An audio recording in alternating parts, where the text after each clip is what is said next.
A rose-petaled aisle and $1 million smile once spelled out a picture-perfect future for Bianca Reynolds. She was radiant on her wedding day, blissfully unaware that the man she adored, the self-made millionaire Timothy Reynolds, harbored darker secrets than she could ever suspect. 2 years later, 6 months pregnant, Bianca found herself begging him for the barest glimmer of compassion. But Timothy's laughter echoed through the marble halls of their mansion, ridiculing her pleas for help and understanding. Little did he know that in one explosive court showdown, his entire world would unravel when his secret mistress was called to testify. Bianca Saunders, an ambitious event coordinator in her mid-20s, first met Timothy Reynolds at the Oakland Charity Gala, a swanky event featuring A-list celebrities and Silicon Valley investors. At the time, Timothy was an up-and-coming entrepreneur who had just sold his startup to a tech giant. Dressed in a sharply tailored Armani suit, he commanded the room's attention with every step. When his eyes landed on Bianca, he saw more than just a fresh-faced coordinator. He saw a woman whose grace and determination mirrored his own aspirations. Timothy introduced himself with a soft smile and a sure handshake. The spark was immediate. They shared a dance, swirling amid crystal chandeliers and the melodic hum of orchestral strings. By the end of the night, it was impossible to miss the chemistry between them. Timothy invited her to brunch at a 5-star hotel the next morning. During that meeting, they discovered their shared love for classical music, philanthropic work, and quiet Sunday mornings. In the weeks that followed, their connection deepened from fleeting flirtations to spirited debates over dinner, from shy confessions to the whirlwind romance that every magazine cover hints at. Bianca's best friend, Carla Martinez, observed the relationship with a mix of delight and hesitation. She knew Bianca's capacity for love was vast, but she also recognized Timothy's raw ambition. He was blazing a trail through California's tech scene, fast attracting attention from the wealthy elite, and from would-be opportunists too. Carla wanted to see her friend happy, but worried that Bianca might be a supporting player in Timothy's story, rather than a true partner. Still, Bianca's giddy excitement was contagious, and Carla shelved her concerns for the moment, trusting her friend's intuition. It wasn't long before Timothy's grand gestures swept Bianca off her feet. He whisked her away to Lake Tahoe for a weekend retreat. As fresh snow fell in soft drifts outside their cabin window, Timothy presented Bianca with a glittering diamond ring. He dropped to one knee, his voice tremoring with genuine emotion, and asked her to be his wife. Overjoyed, Bianca said yes, believing their love could weather anything. The proposal made headlines in local society papers, painting a fairy tale image of a struggling event coordinator turned soon-to-be millionaire's bride. But Timothy's bold, larger-than-life ambitions occasionally caused friction. He insisted on a lavish wedding in Napa Valley, with an exclusive guest list featuring star athletes, CEOs, and powerful politicians, people Bianca had never met. She preferred a more intimate celebration, focused on family and close friends. Tension arose over the wedding budget. Timothy had no problem spending hundreds of thousands of dollars, whereas Bianca, raised in a modest household, found the extravagance unsettling. Each disagreement was smoothed over by Timothy's charm, or overshadowed by the excitement of planning. Little did Bianca know, these tiny warning bells were only the faintest echoes of what lay ahead. Meanwhile, Timothy's star continued to rise. He made strategic investments in multiple startups, diversifying his income and forging alliances with wealthy individuals across the globe. A mention of his name could open doors. Bianca, still new to high society, found some of his associates uncomfortably slick or overtly flirtatious. When she raised concerns, Timothy would laugh, insisting it was all part of the game. "They test you," he'd say. "If you flinch, you lose."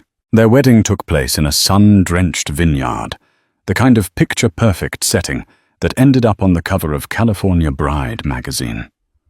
Rows of white chairs lined a manicured lawn, flanked by pink and peach peonies. A string quartet played Vivaldi as Bianca walked the aisle in a designer gown that cost more than her parents' house.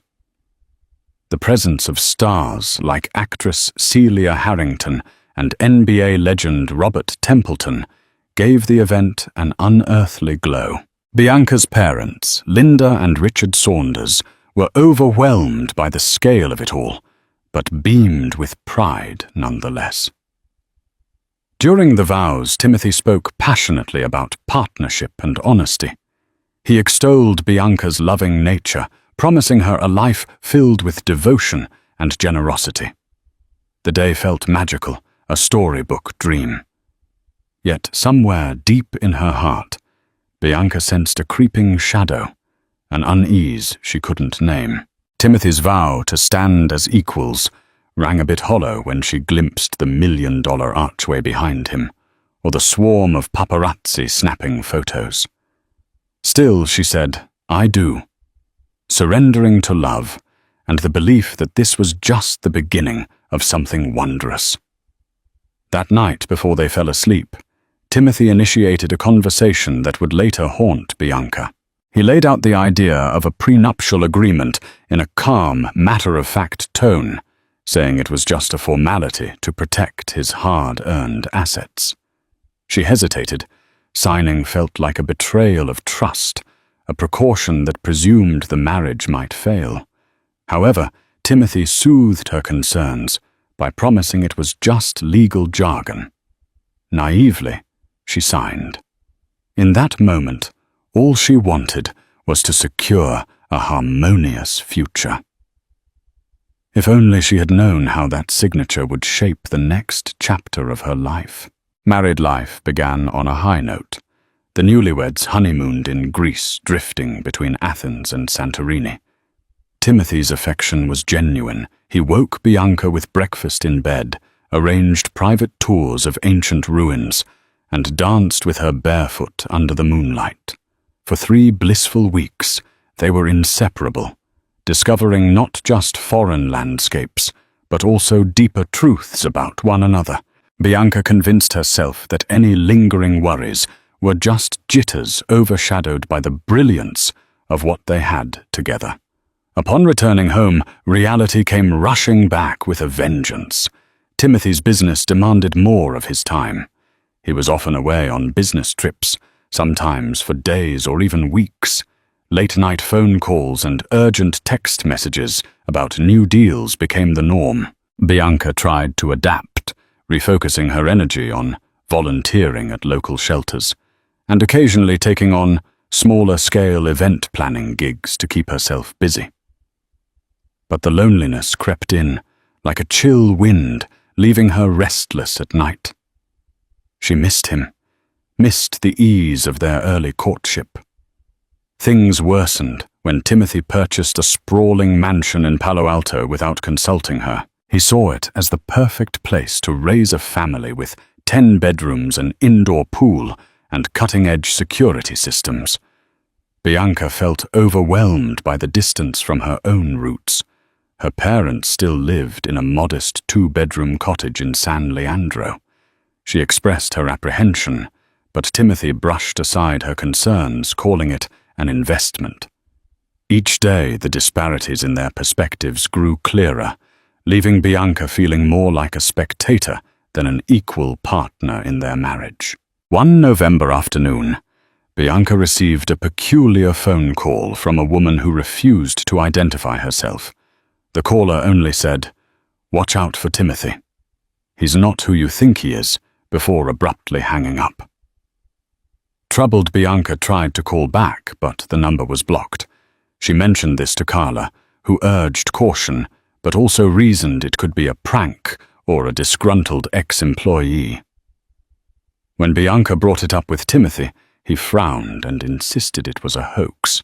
"People are jealous," he told her. "They don't want to see us happy." Still, the seeds of suspicion had been planted.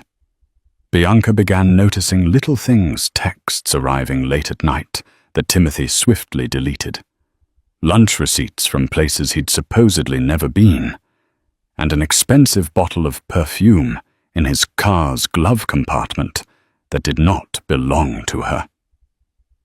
Each anomaly had a convenient explanation: he'd done a favor for a colleague, or the receipts were from business associates. Yet Bianca's heart felt heavier with every half-truth. She longed for direct answers, but Timothy had a knack for turning her doubts into personal failings. She began to question her own judgment, feeling guilty for her paranoia. The tension escalated when Timothy missed their second anniversary dinner entirely. He called 2 hours late, apologizing profusely, claiming an emergency business meeting popped up. Bianca tried to mask her disappointment, but tears welled up in her eyes. She realized the glitz of being married to a millionaire came with a steep price, a sense of abandonment, distrust, and emotional isolation. Still, she fought to believe that love could triumph. She told herself that Timothy was simply under enormous pressure, and once things calmed down, they'd rediscover each other. As time passed, Carla's concern for her friend grew. She invited Bianca over for coffee at her small, cozy apartment in Berkeley. They sat on Carla's worn-out couch, sipped lattes, and talked candidly. Carla voiced her suspicion that Timothy might be unfaithful. Instead of dismissing the possibility, Bianca found herself silent tears rolling down her cheeks. She confessed she wasn't sure anymore. Carla gently urged Bianca to collect evidence before confronting him, reminding her that a divorce, especially involving a prenup, could get ugly. Bianca felt torn. She still loved Timothy, clinging to the hope that their marriage was merely going through a rough patch. But if there was a betrayal, she needed to know. Taking Carla's advice, Bianca began documenting odd occurrences in a private journal. She even went so far as to install a GPS tracker on Timothy's car, an act that filled her with guilt. But she felt compelled to protect herself. Weeks of clandestine logging yielded inconclusive results. Timothy traveled to standard business locations, fancy restaurants, hotels. Then on a frigid January night, the tracker pinpointed Timothy's car at a luxurious villa in Malibu, far from the office he was supposedly stuck in. Bianca's heart throbbed with dread. She called him only to be sent to voicemail repeatedly. The next morning, Timothy acted as if nothing was amiss. Bianca's smile cracked under the weight of suspicion. That same day, she made an appointment with a private detective named Eleanor Grant, a sharp-witted former cop known for her steely resolve. Eleanor Grant had unraveled many scandals within the Bay Area elite. She was in her 40s, dressed in practical pantsuits, and possessed a penetrating gaze that could unsettle even the bravest men. After hearing Bianca's woes, she offered a kind but firm response. "I can help, but I want you to be sure, because once I uncover the truth, there's no turning back." Bianca swallowed hard and nodded. She handed Eleanor the logs, the tracker data, and a brief overview of Timothy's schedule. "I just need the truth," she said, her voice trembling. "I don't want to accuse him unfairly, but I can't live in doubt anymore." For the next month, Eleanor shadowed Timothy. She followed him to corporate meetings, discreet lunches, and star-studded charity events. She noted suspicious rendezvous with a stunning brunette at a 5-star hotel in Los Angeles. Eleanor photographed them laughing closely in a private booth, the woman's hand resting on Timothy's knee. Bianca's heart sank when she saw the images her husband gazing at another woman with that same intensity she once believed was reserved only for her. Pain melded with outrage, and she realized her intuition had not failed her. Yet the question remained: how would she confront him? Determined to confront Timothy, Bianca planned a candlelit dinner at home, hoping the intimate setting would help him open up. She cooked his favorite meal, filet mignon, with a Cabernet reduction, and wore the sapphire earrings he'd gifted her on their first anniversary. When Timothy arrived late as usual, she calmly sat him down and showed him the photographs. She expected a confession, perhaps even remorse. Instead, Timothy responded with cold fury. He accused her of betrayal for hiring a detective. He called her insecure, clingy, and paranoid. Bianca felt her anger rising, but he used his practiced confidence to turn the situation around, insinuating that she was the one endangering their marriage by violating his privacy. The more he stonewalled, the more uncertain Bianca felt. Before she could press him further, Timothy stormed out, slamming the door behind him. That night, Bianca cried herself to sleep. She woke the next morning to discover Timothy had left for a week-long business trip in Europe. He didn't bother to say goodbye or address their argument. Confusion warred with heartbreak. For the first time, Bianca felt the glimmer of wanting to leave him. But a single event would soon render her decision far more complicated. Just days after Timothy's departure, Bianca fell severely ill. Nausea struck her in sudden waves, and she found herself hunched over the toilet multiple times a day.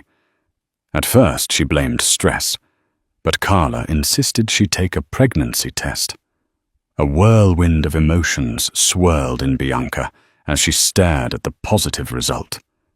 Against all odds, and despite their strained marriage, she was pregnant. Bianca's initial reaction was a powerful mixture of joy and terror. She had always wanted children, but the timing felt cruel. After all, how could she navigate an already crumbling marriage while carrying Timothy's child? Nonetheless, a maternal protectiveness stirred within her. No matter what transpired between her and Timothy, she wanted to give this baby a chance to be loved unconditionally. Reaching Timothy over the phone proved impossible. Calls went straight to voicemail, texts remained unread. Eventually, she sent him a concise message. "We need to talk, urgent." He never responded. Forced to confront her doctor's appointments alone, Bianca felt an eerie loneliness creeping into her life, overshadowed only by the fierce desire to protect the life growing inside her. When Timothy finally returned home, Bianca was eager to share the pregnancy news in person. She had prepared a letter she'd intended to read aloud, detailing her fears, hopes, and the unconditional love she wanted their child to receive. She hoped that fatherhood would inspire Timothy to change, or at least to open his heart. But her hopes were shattered the moment Timothy walked through the door. He carried an expensive briefcase and 2 new designer suits barely acknowledging her. His gaze was distant eyes, scanning the foyer, as if expecting a confrontation. Gathering her courage, Bianca told him she was pregnant. His reaction was chillingly indifferent. His eyes widened for an instant, and then he forced a smile that didn't reach his eyes. "Okay, well, let's make sure it's yours and mine," he said, his voice dripping with suspicion. Bianca's breath caught in her throat. Of all the cruel responses, that was the last thing she expected. She pressed him, demanding an explanation, but he merely shrugged. "You want me to forget you hired a detective, spied on me? Maybe it wasn't just me who was unfaithful." His words were meant to wound, and they succeeded. Bianca felt shattered, as if every hope she'd clung to had been ripped away. In that moment, she knew their marriage was a charade, a hollow facade of what it used to be. In the days that followed, Timothy made half-hearted attempts to appear supportive of the pregnancy. He accompanied Bianca to a single doctor's appointment, but spent most of the time texting on his phone. He feigned delight when the ultrasound confirmed their baby was healthy, yet his forced smiles and abrupt mood changes only deepened her unease. It was as though Timothy was torn between an obligatory sense of responsibility and a desire to maintain his bachelor-style freedom. Behind closed doors, Timothy began speaking in clipped tones about the possibility of a DNA test. He argued it was standard procedure for wealthy men. Bianca felt outraged, but she lacked the energy for a continuous fight. Pregnancy was already sapping her strength. She realized Timothy's tactic emotional manipulation. He was painting her as the untrustworthy one, despite clear evidence of his infidelity. Carla, concerned for Bianca's well-being, urged her to consider leaving. She emphasized that stress could harm both the mother and unborn child. Conflicted Bianca reeled with guilt, fear, and heartbreak. Deep down, she still loved the man she believed Timothy once was. But the more she tried to salvage the relationship, the more it became clear that Timothy's heart was locked away if he even had it in him to love sincerely anymore. Eleanor Grant's final investigation report arrived in a plain envelope slipped under Bianca's doorstep late one evening. Bianca's hands trembled as she read through detailed accounts of Timothy's affair with a woman named Raquel Sumner, an up-and-coming model and socialite known for her ties to affluent executives. The photographs showed them embracing at a private bungalow in Malibu, attending secret dinners, even sneaking into high-end boutiques together. Dates and timelines aligned almost too well with Timothy's business trips. Worse yet, the report hinted that Timothy had paid substantial sums to Raquel's personal accounts. Money that likely didn't come from legitimate business. Bank statements displayed suspicious transfers, labeled as consulting fees. The betrayal struck Bianca like a physical blow. All the illusions she had built her life around came crashing down. She might have confronted Timothy then and there, but he was absent again. Off on another business trip, this time in Las Vegas. Bianca's stomach churned. She was pregnant with the child of a man living a double life while she suffered alone, overshadowed by the opulence that once entranced her. She considered the possibility that it might be time to escape before the situation worsened. But a single phone call changed everything. Timothy's attorney reached out to her, inquiring about her marital demands, a subtle threat that hinted at an impending legal battle. The next morning, Bianca sat in the law office of Margaret Pierce, a formidable family lawyer with a reputation for championing the underdog. Grey-haired with a regal posture, Margaret examined the prenuptial agreement Bianca had signed. Her eyebrows furrowed. The document heavily favored Timothy. It stipulated minimal alimony, limited property rights, and a meager settlement if Bianca ever filed for divorce. Bianca's heart sank. Realizing she had trusted Timothy blindly, never expecting their love story might end in a courtroom.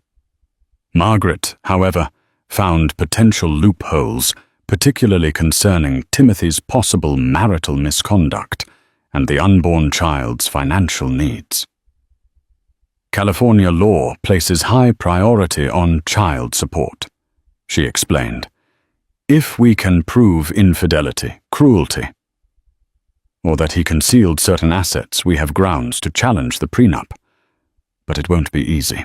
Bianca shuddered at the idea of a protracted legal war. She wanted a peaceful resolution for the sake of her unborn child's future. Margaret recommended they first reach out to Timothy with a structured settlement, but Bianca hesitated, uncertain if Timothy would even consider a fair compromise.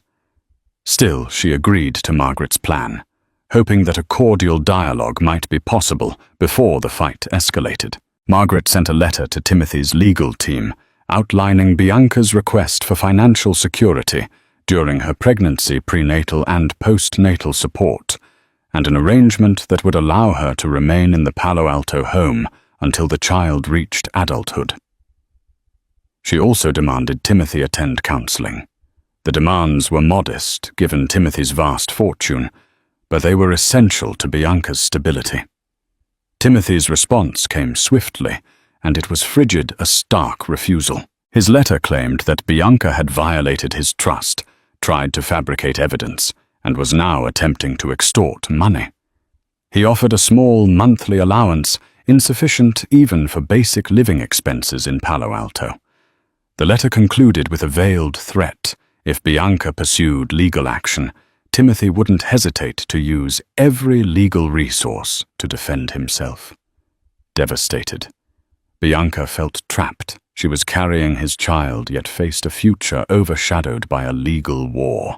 Despite Margaret's reassurances, Bianca worried about how she would pay for a lengthy trial.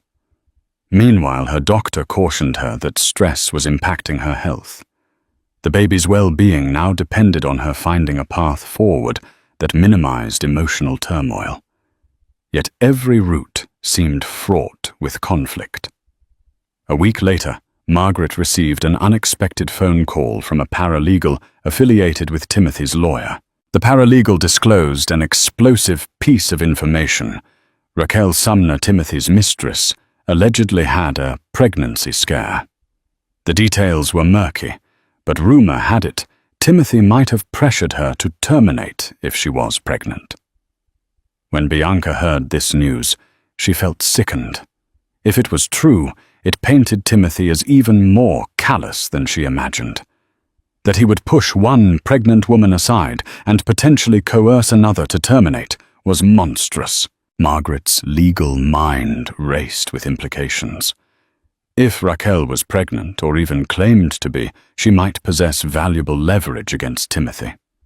Perhaps she could be compelled to testify, revealing the truth about Timothy's duplicity and undermining his credibility in court.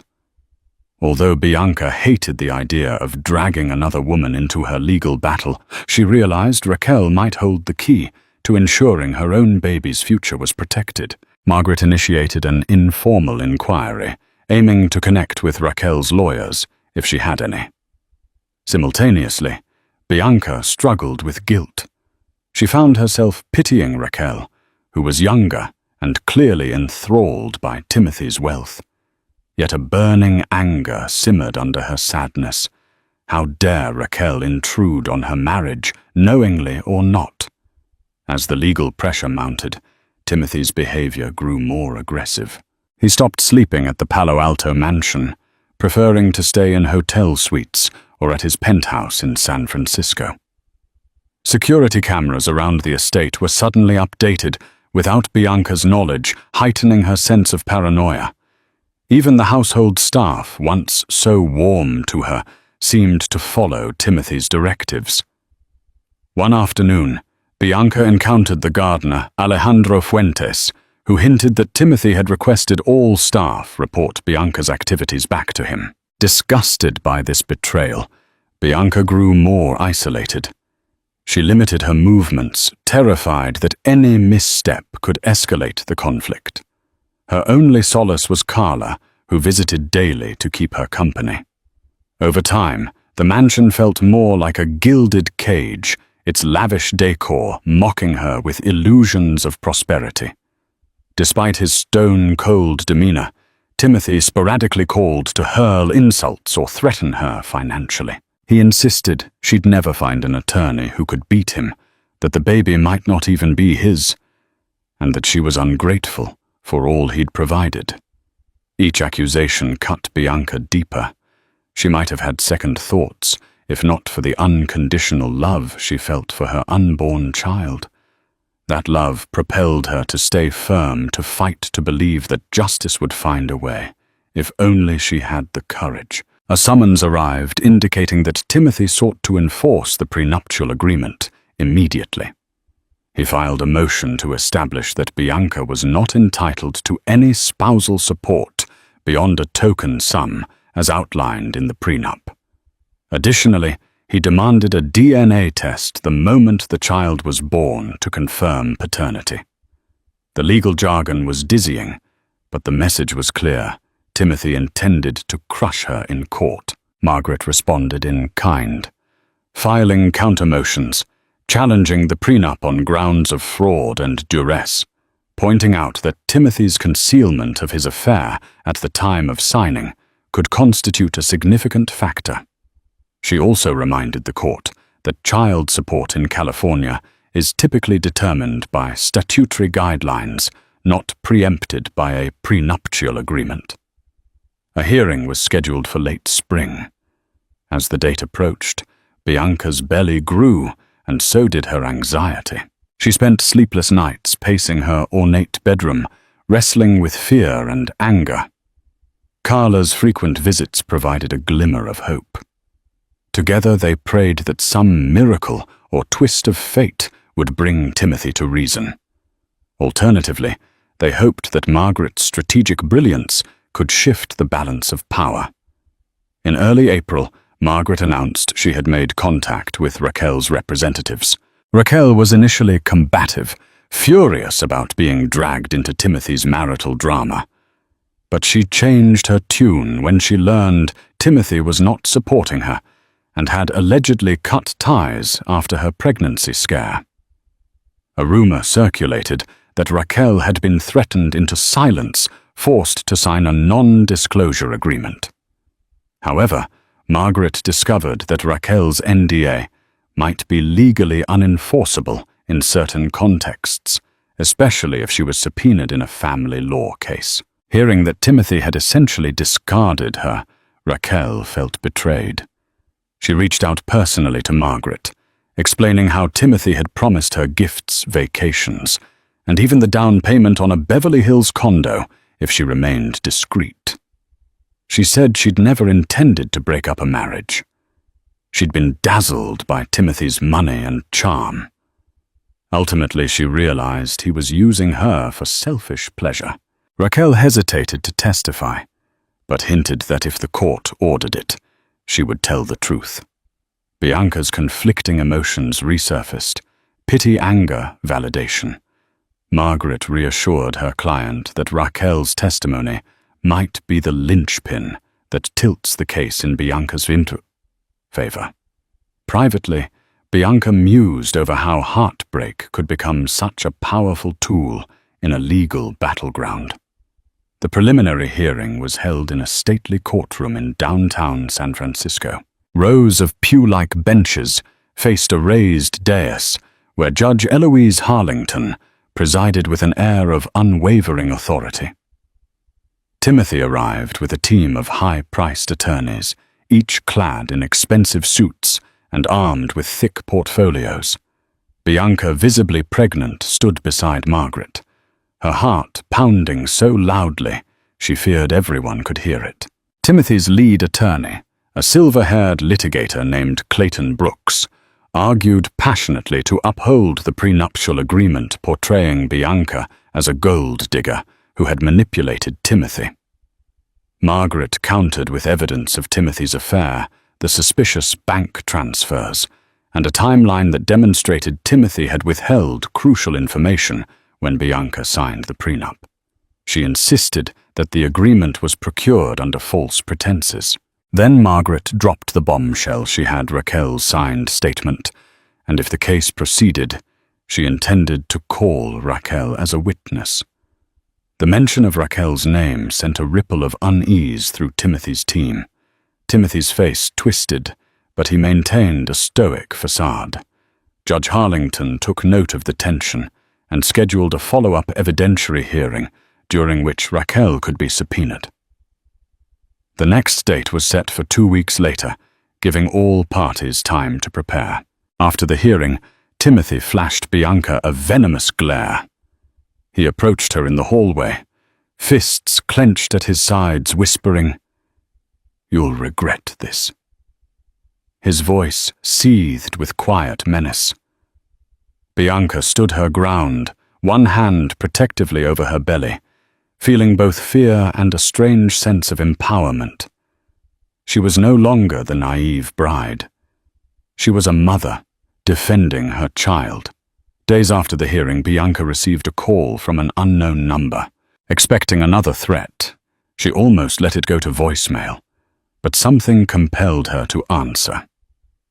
It was Alexander Barrett, a venture capitalist who had once partnered with Timothy. He confessed that he'd witnessed Timothy's shady financial dealings, but had remained silent out of fear and greed. He'd grown disgusted by Timothy's tactics, particularly his willingness to manipulate and destroy people's lives. Now Alexander wanted to help. He provided Margaret with documents showing Timothy had falsified income statements, squirreled money into offshore accounts, and laundered funds through shell corporations. These documents not only bolstered Bianca's case for spousal support, they also exposed Timothy to potential criminal liability. Alarmed by how far Timothy had gone, Margaret moved swiftly to incorporate this new evidence into their arguments. When Bianca thanked Alexander, he sounded weary. "I regret being part of Timothy's empire for so long," he said. "But I can't stand by and watch him ruin more lives."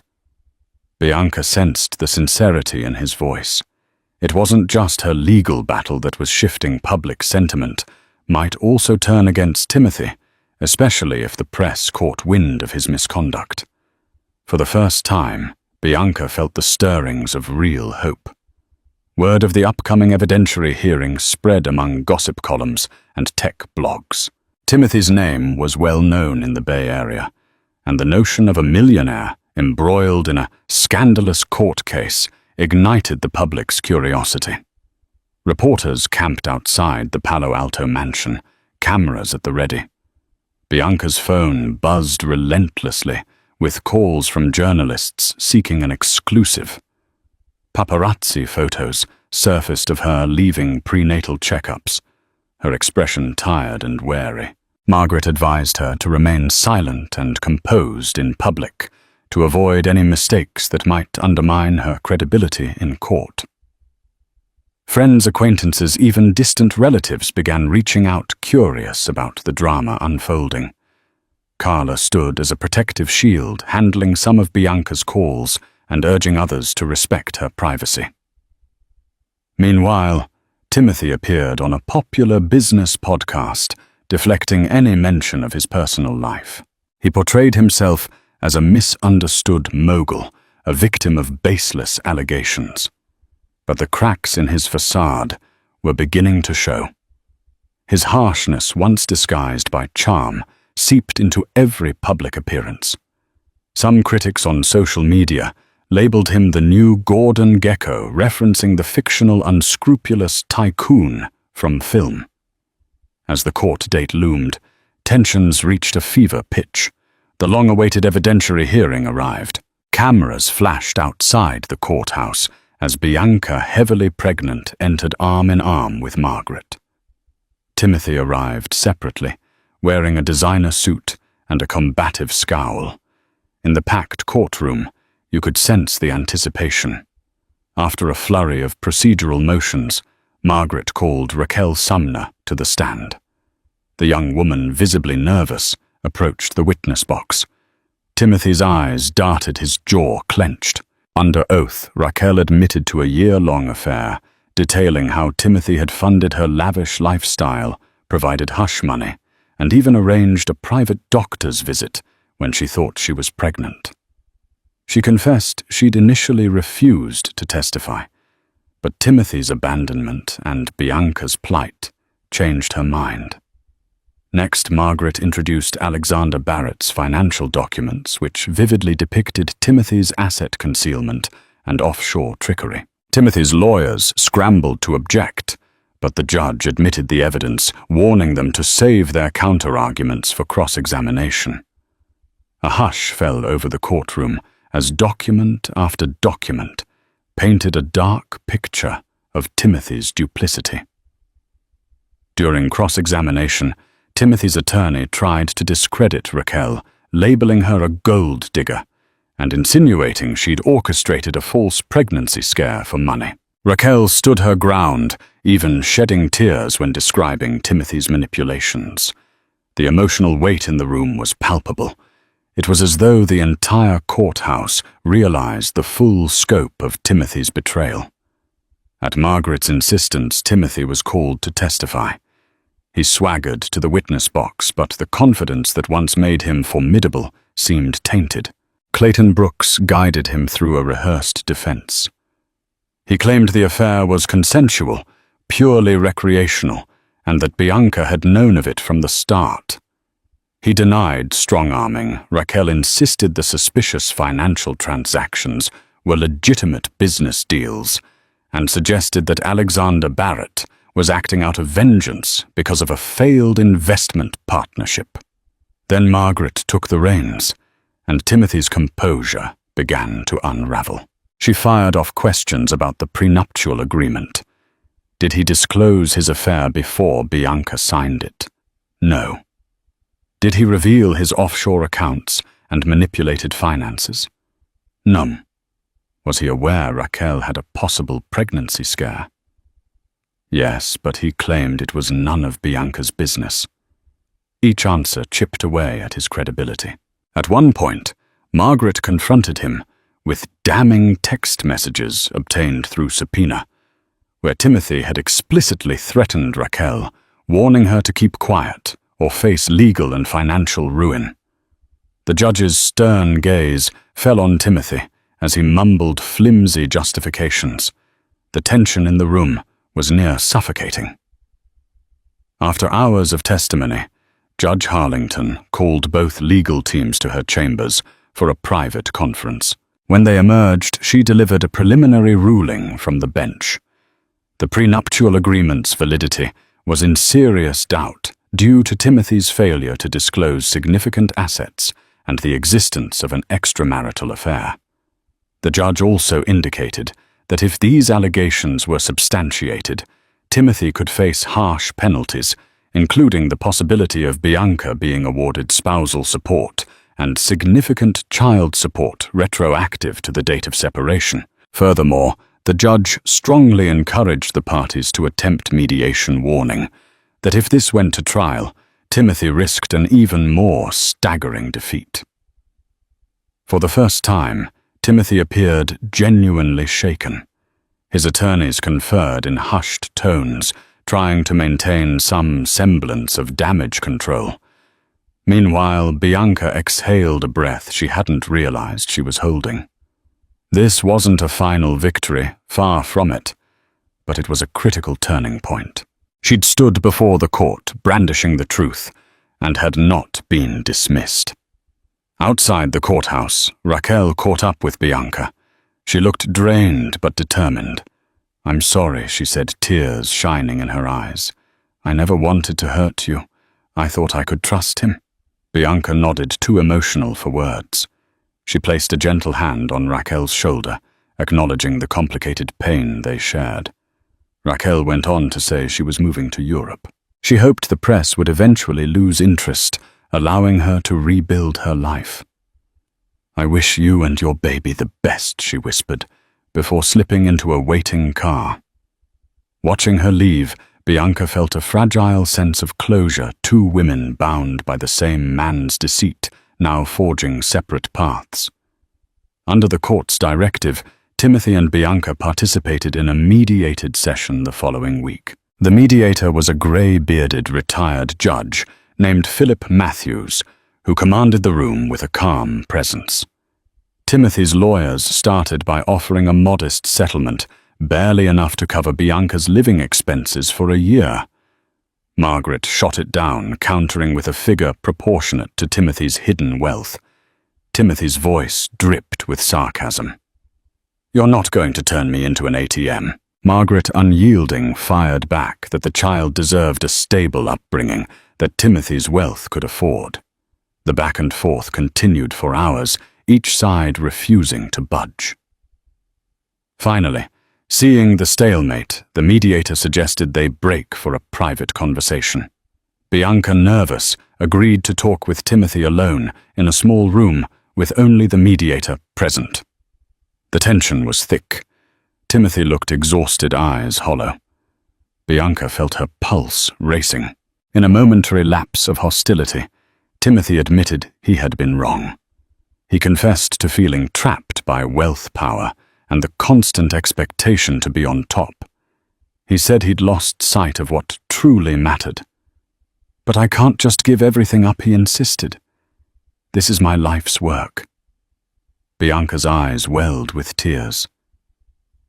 "What about our child's life?" she asked.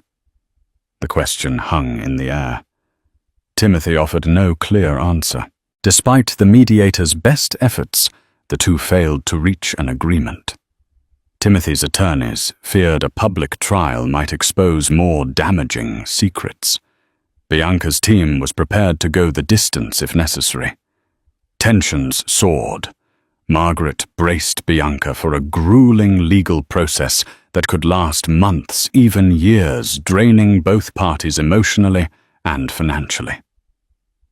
Outside the mediation room, Timothy hissed a quiet threat.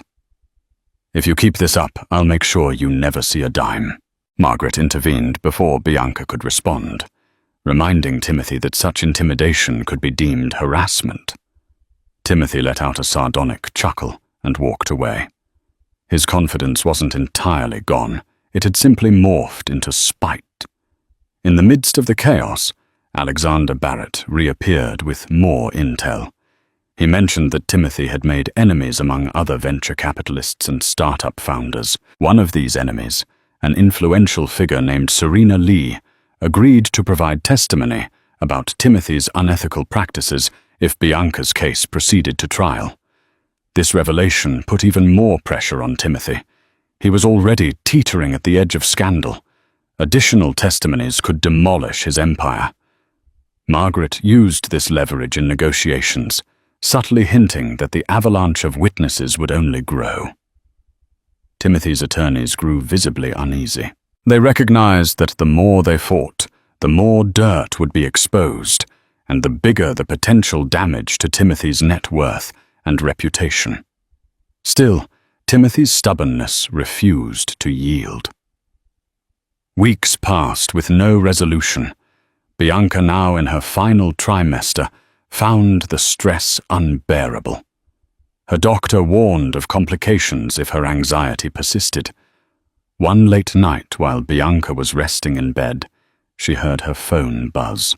It was a text from an unknown number. "Meet me at the Redwood Inn parking lot tomorrow at 10 p.m. Come alone." Despite her misgivings, something in her gut told her it was Timothy. She confided in Carla and Margaret, who warned her not to go. But Bianca needed answers, a final attempt at peace. The next night, she drove alone to the run-down motel, heart hammering in her chest. Sure enough, Timothy stood under a flickering neon sign, eyes darting nervously. He proposed a private settlement, no lawyers, no court. He'd pay her a lump sum of $5 million and guarantee generous child support. On one condition, she would sign an ironclad NDA, preventing any disclosure of his wrongdoing. He even offered to let her keep the Palo Alto mansion until the child turned 18. "This is more than fair," he pleaded, desperation in his tone. Bianca stared at him, a swirl of emotions tearing her apart. $5 million could secure her child's future, yet the idea of staying silent, letting Timothy evade accountability, felt like a betrayal of her own values. She needed time to think. She told him she'd consider it, leaving him trembling under the motel's dim light. Bianca spent sleepless nights agonizing over Timothy's offer. She spoke to Margaret, who warned that such a private deal might shield Timothy from broader legal responsibility, but it would guarantee Bianca's financial security.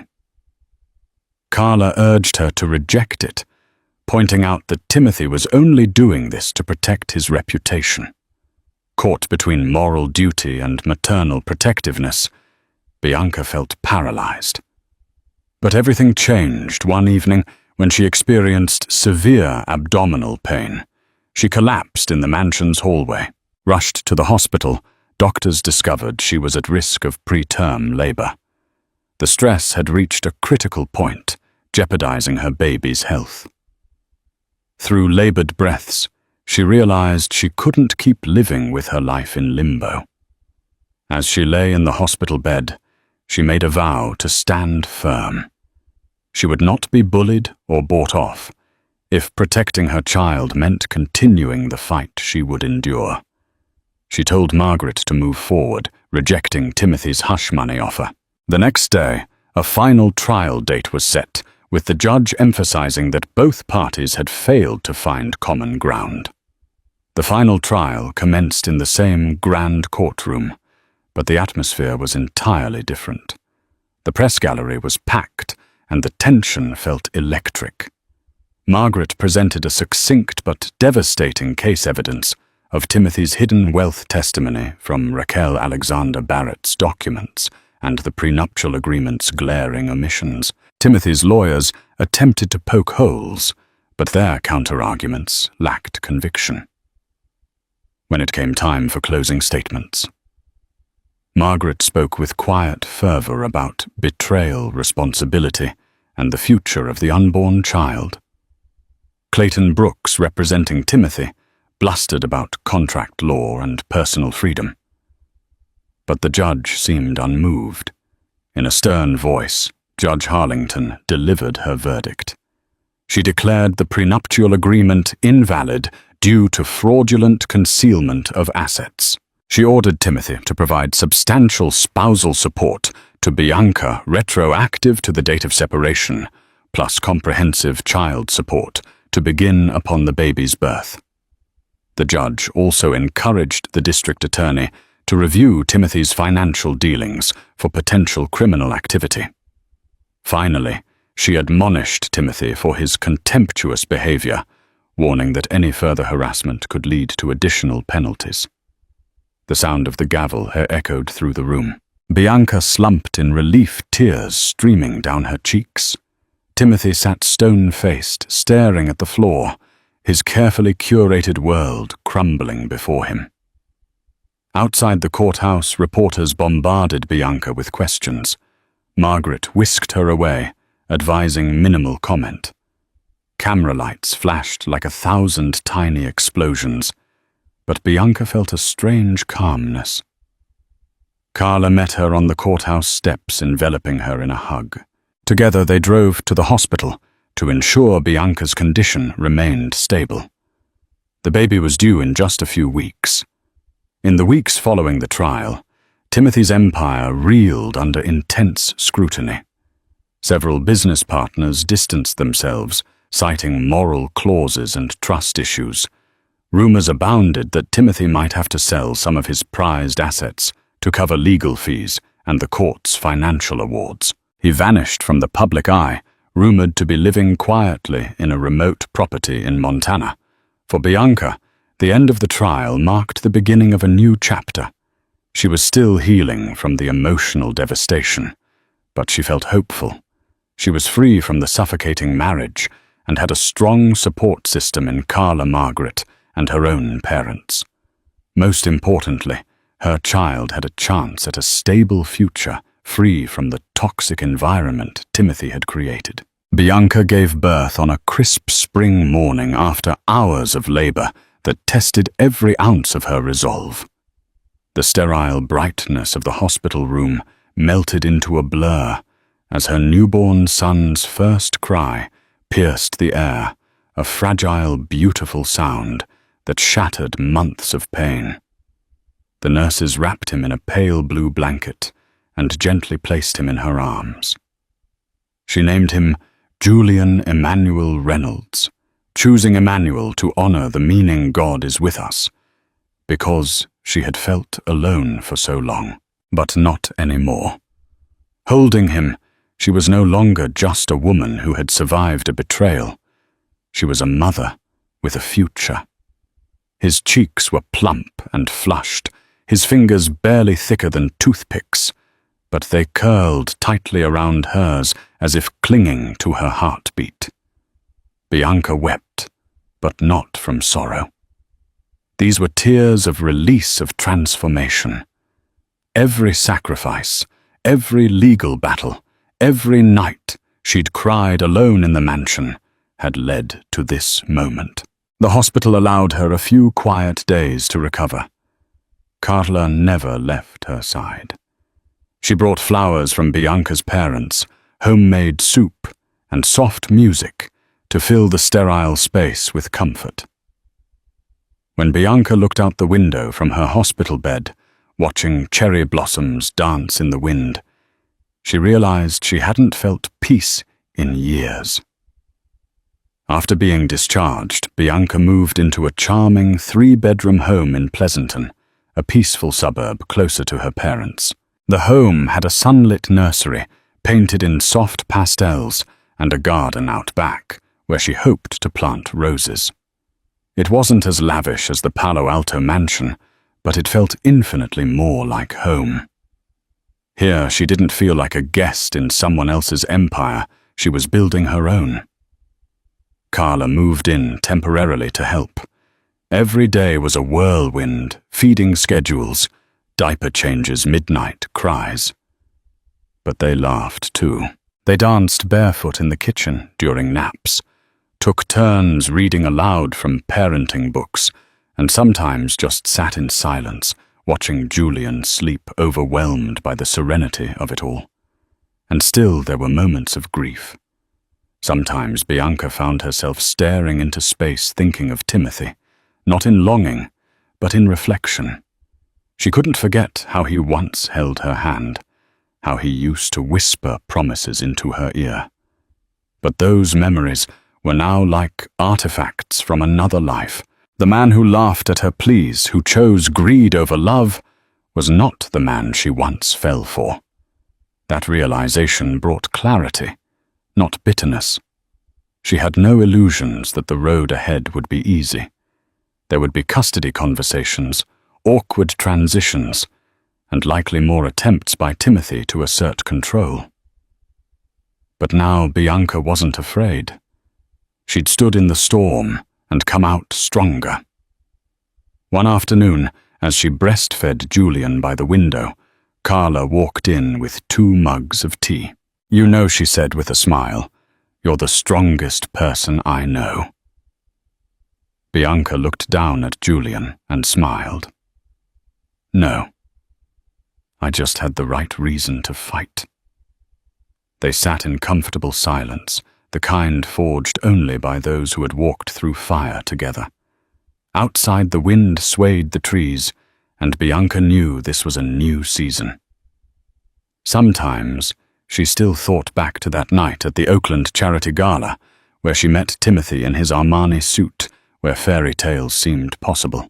It used to haunt her how naive she'd been, how easily she fell for his charm. But now she saw it differently.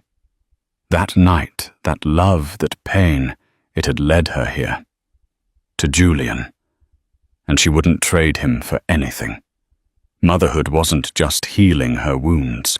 It was forging a new identity. She began journaling again, writing letters to Julian for him to read one day. Letters about truth, love mistakes, and the power of standing up when others expect you to break.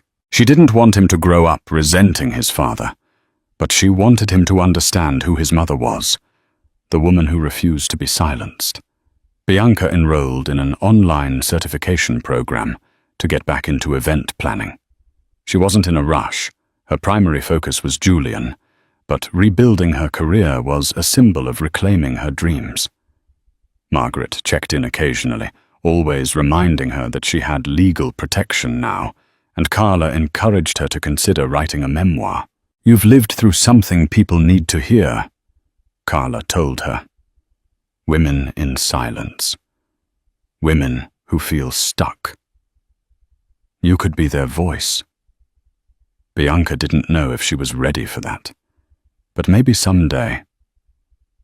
For now, she found joy in the small things: Julian's giggles during bath time, the scent of his hair after a nap, the way he looked up at her, as though she was the only thing in the world that mattered.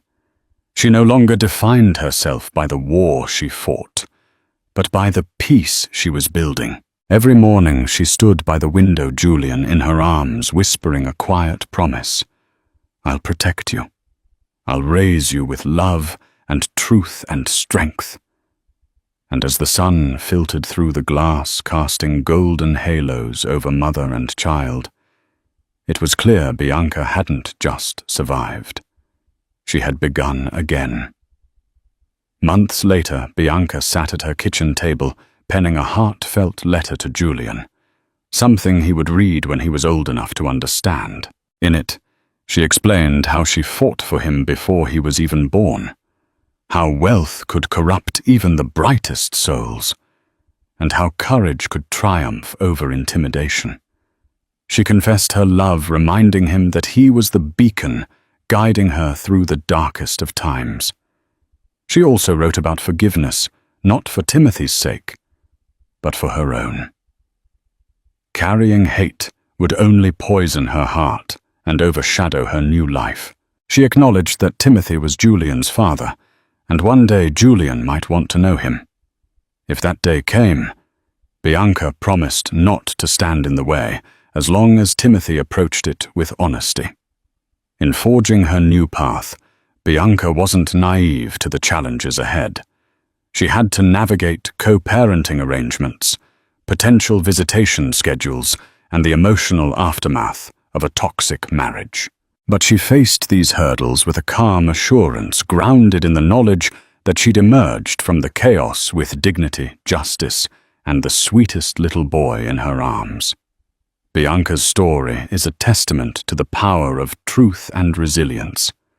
Despite suffering betrayal and humiliation at the hands of her millionaire husband, she reclaimed her life by shining a light on secrets that threatened to destroy her. In the end, her determination and the brave testimonies of unlikely allies brought justice to a battle many thought she could never win. Now she devotes her days to raising her son, with unwavering love, forging a peaceful new beginning far from the turmoil of Timothy's world. Thank you for joining us on this emotional roller coaster.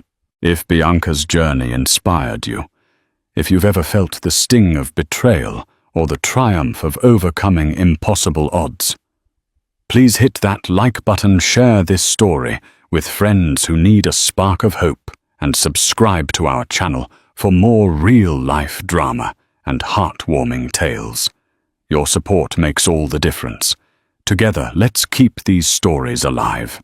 Picture this: a lavish mansion bathed in moonlight, crystal chandeliers reflecting shattered dreams, and an heirloom ring tossed aside in bitter betrayal.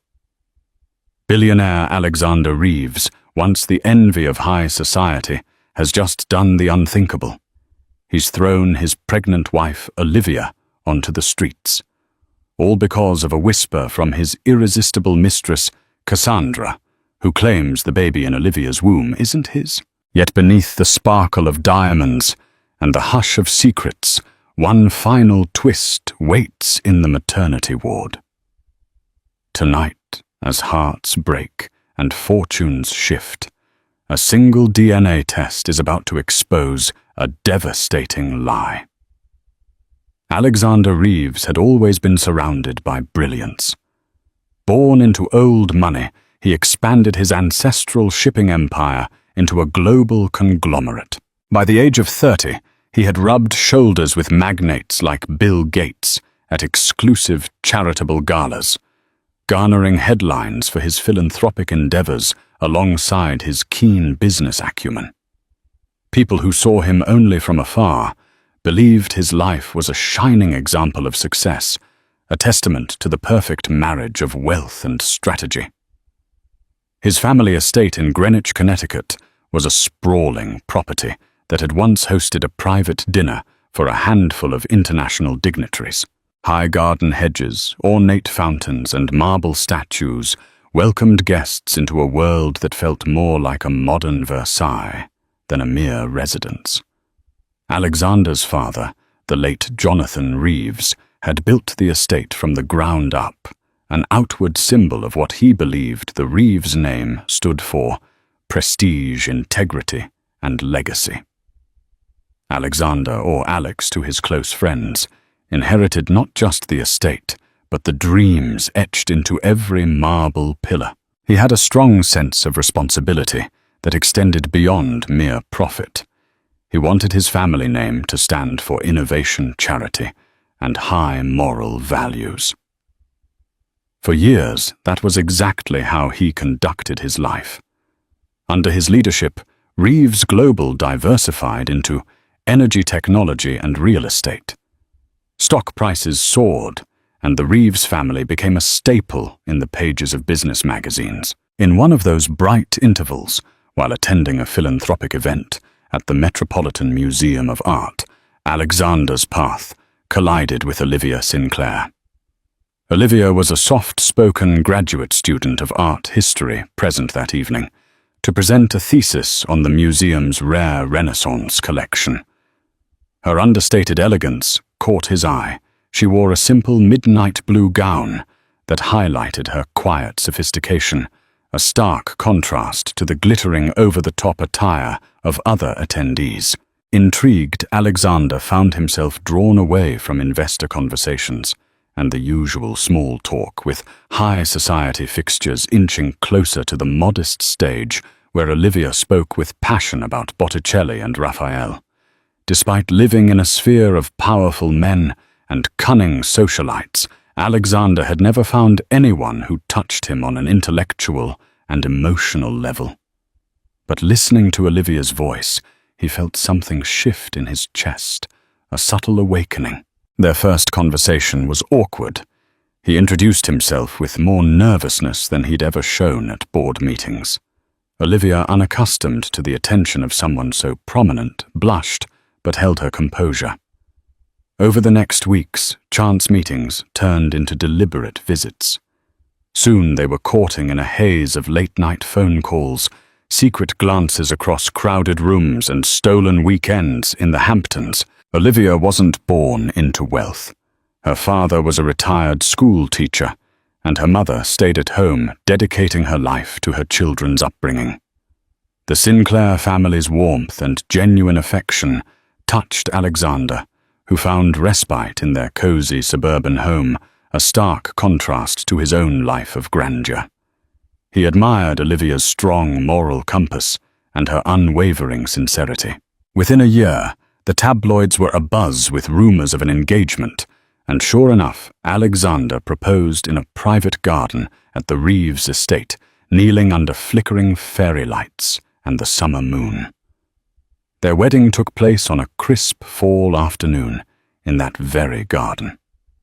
The event was small by billionaire standards, 100 guests, close friends and family. Olivia insisted on modesty, and Alexander was more than happy to comply. It felt intimate, loving, and real, precisely the kind of marriage ceremony that matched the hopes he had for their future. For almost 2 years, Alexander's life was the embodiment of success, a thriving business, a respectful presence in philanthropic circles, and a loving partner by his side. Olivia pursued her doctoral studies while offering her own gentle input into Reeves Global's charitable initiatives, focusing particularly on educational programs for underprivileged children. Their synergy, he as the business strategist, she as the empathetic visionary, was lauded by friends and peers alike. Yet even in the most splendid of palaces, shadows gather in the corners. Beneath the surface of their picturesque marriage, tensions were brewing, pressures from Alexander's business expansions, from the swirling demands of high society, and from people who envied Olivia's privileged new life. Among them was a woman who had once been just a face in the crowd, but was destined to play a pivotal role in shattering the idyllic world Alexander and Olivia had built. That woman was Cassandra Hawthorne, young, ambitious, and dangerously charming. She had her sights set on the glimmering heights Alexander inhabited, and she wasn't about to let another woman stand in her way. A few months after their second wedding anniversary, Olivia discovered she was pregnant. Overjoyed, she planned a discreet surprise for Alexander, carefully arranging an ultrasound photo inside a handwritten card. She expected her husband to be thrilled he had spoken often of wanting a big family, reminiscent of his own upbringing. Indeed, when he opened the card that evening after returning from a grueling day at the office, his face lit up like fireworks on the 4th of July. He hugged Olivia, spun her around gently, and for a moment, all the world seemed to fade, but for their whispered excitement. Yet in the days that followed, Alexander's bliss appeared tempered by an undercurrent of tension that Olivia couldn't quite place. At first, she chalked it up to the demands of his sprawling empire. Reeves Global had acquired a significant stake in a tech startup, rumored to be on the verge of a medical breakthrough, and the media attention was relentless. Investors hung on every word Alexander said, and any misstep could lead to catastrophic financial loss. The stakes felt higher than ever. In the midst of these pressures, Alexander's behavior toward Olivia began to shift. He started coming home later than usual, sometimes past midnight. When Olivia voiced her concern, he'd assure her it was just a rough patch at work. But there was a distant something intangible that began to wedge itself between them. She would find him sitting in his private study, staring at documents or on hushed phone calls that ended abruptly the moment she walked in. One evening, while organizing Alexander's desk, something she rarely did, but she wanted to help him reduce clutter, Olivia stumbled across a small silver key. It didn't fit any lock in the mansion or the office that she knew of. Curiosity pricked at her, and a sense of unease fluttered in her stomach. She placed the key back in the drawer, resolving to trust her husband. Yet the discovery lingered in her thoughts, stirring questions she wasn't ready to confront. While Olivia was navigating this new emotional turbulence, Cassandra Hawthorne made her unassuming entrance into their marital narrative. She was introduced to Alexander by a mutual contact at Reeves Global. Someone in the marketing department had suggested Cassandra's PR firm to help manage the increasingly high-profile deals the company was undertaking. An initial meeting in the swanky lounge of the St. Regis Hotel had Alexander intrigued by her confident demeanor and her seemingly vast network of media connections. For a few weeks, Cassandra remained a background figure, quietly offering her expertise in press releases and media strategy. Gradually, however, she began to ensconce herself in Alexander's daily routine. She showed up at the Reeves Global HQ in Midtown Manhattan, more often always impeccably dressed in tailored suits that complemented her sharp features. She knew just how to lean in, how to toss her hair, and give Alexander a fleeting smile that stirred a man's desire for admiration and respect. Where Olivia was gentle and subdued, Cassandra was flamboyant and charming. She was the type to waltz into a room and immediately own it. Beneath that veneer of professional brilliance, though, was an ambition that bordered on predatory. She spotted Alexander's vulnerabilities, his stress over the looming corporate deals, his yearning for something undefined, his frustration with not being able to be the ideal husband 24/7. She made herself indispensable, offering a sympathetic ear when he ranted about near-impossible deadlines, boardroom politics, or even inconsequential arguments with Olivia over dinner. He confided in Cassandra in ways he had long neglected to do with his own wife, and while there was nothing overtly physical between them at first, emotional infidelity was a storm gathering on the horizon.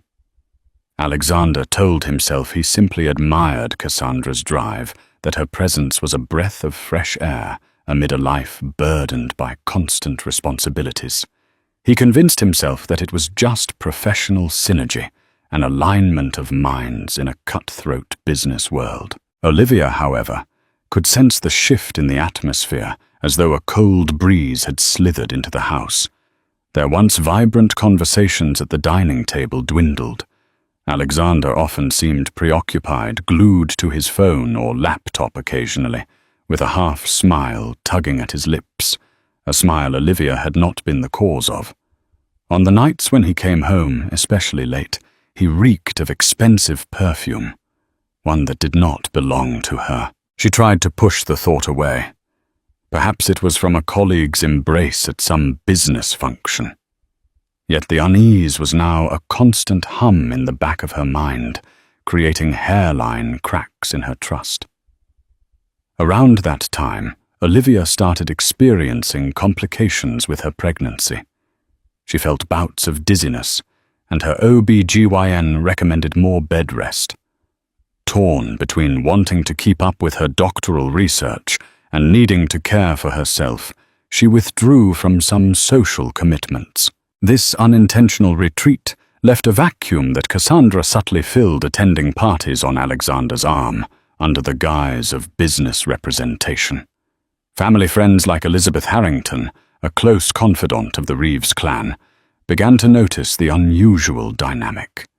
Whispered comments filled the corners of high society gatherings, while paparazzi occasionally snapped photos of Alexander and Cassandra together, fueling gossip columns. Olivia, for her part, tried to remain stoic, clinging to the hope that the man she loved wouldn't betray her. But as the small cracks grew, she couldn't ignore the dread growing in her heart. As the first trimester transitioned into the second, Olivia's body changed, and with it, her emotional fragility increased. She was glowing, but stress and confusion often haunted her eyes. Even in her weakened state, she tried to salvage her marriage. She scheduled a weekend getaway to their lake house in upstate New York, hoping a short retreat from the demands of the city would clear the air. Alexander, however, kept postponing the trip with last-minute excuses.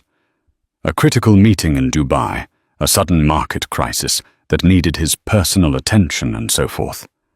Those around Olivia noticed her struggle. Her best friend from college, Rachel Sanders, visited more frequently. Rachel, a tough-minded lawyer, believed in confronting issues head-on. One afternoon, she found Olivia in the greenhouse, gently pruning roses. Concern evident in her voice, Rachel asked, "Have you talked to him about Cassandra?" Olivia hesitated, her eyes fixed on the budding roses. "Not directly. I don't want to sound paranoid or accusatory. He's under so much pressure lately." Rachel's voice took on a firm edge. "You're his wife, Liv. This marriage is supposed to be your safe haven. You can't just ignore that something is off." Taking a shaky breath, Olivia nodded. "I just don't know how to approach it without pushing him further away." Meanwhile, Alexander was a whirlwind of professional engagements and personal temptations. Cassandra had found ways to slip into his daily life, coffee runs, that turned into lingering lunches, strategic late-night dinners in private back rooms of Manhattan's finest restaurants. She always had the perfect excuse to be near him. A new media lead, a critical press release that needed immediate approval, a philanthropic event that aligned with Reeves Global's brand. It didn't help that the business deals Alexander was juggling had become more complex. The rumored medical breakthrough by the tech startup they'd acquired was coming to fruition, attracting global attention. Billionaire investors from the Middle East to Silicon Valley were knocking on his door. The pressure to secure partnerships was immense, and Alexander found a constant confidant in Cassandra. She had a knack for lifting some of that weight off his shoulders, reminding him to live in the moment, encouraging him to have that extra glass of champagne, or to let himself indulge in fleeting amusements.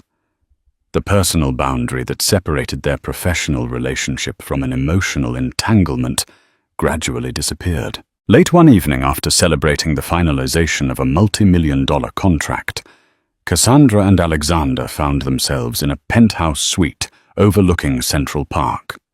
A swirl of Music City lights and the dizzying rush of victory blurred their judgment. Under the glow of a crystal chandelier, Cassandra leaned in. Her lips brushed against his ear, whispering something about how he deserved to be truly happy. How she admired not just his mind, but his heart words that sank into the cracks in Alexander's composure. That night he crossed the line he had believed he would never approach. The guilt was instantaneous, yet overshadowed by the intoxication of a newfound connection. He rationalized it in 1,000 ways: stress relief, momentary lapse, the pressing demands of a life lived in the spotlight. He convinced himself he would end it the next day, go back to Olivia, and work to rebuild the trust he'd shattered. But desire, once awakened, isn't so easily put back to sleep. Cassandra, for her part, had no intention of remaining a fleeting affair.